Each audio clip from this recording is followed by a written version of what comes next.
Other countries have responded to the need of strong sustainability, others of course than New Zealand, to some extent. I could be very rigid and say we have yet to see any rediscovery of the fundamentality of the principle of sustainability. No country around the world would really be able to consciously say, you know, we have made the transition from an unsustainable to a sustainable development. We can of course say that there's a whole range of countries that have responded more favorably than others, along the lines of being more energy conscious. The shift to renewables is much more promoted in the European context, in the continent of Europe and the UK. In the area of economics or economic theory, you have vivid debates in Scandinavia and Germany about the stupidity, as I call it, of economic growth.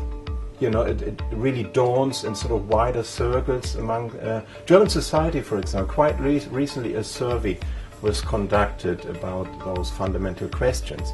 9 out of 10 Germans, according to the survey, said that our current economic system is unsustainable and needs to fundamentally change, without further elaborating what that might mean. A further roughly 50% of those who have been surveyed would question the validity of economic growth. The other 50% still assuming that there is no progress without growth. I think sustainability is fundamentally at odds with the very rigid notion of ongoing growth, which is of course a logical nonsense. Nothing can ever grow forever. And the whole art is to conduct a sort of meaningful debate to define exactly what kind of areas might be continue to grow, like communications or spirituality, morality, you know, the good things in life, and others, you know, where really the consumption is as far as the consumption is concerned of, and the production process, we have to scale down rather dramatically. So these kind of discussions are really there, and according to those surveys, you can tell that there is really a search for an alternative. Of course, recent years have seen a major failure of the financial system and economic governance and so on. So this is a very good time to look into alternatives.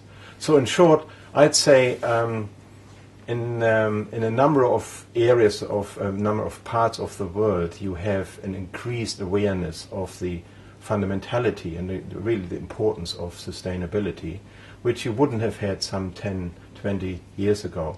So that's all good news. The bad news is that we are seeing an increasing gap between this kind of awareness and what governments and large business are actually doing. The gap is unfortunately increasing. Start the debate and discussion now about economic alternatives. Stop accepting that the way we live now is something we cannot change, because we can.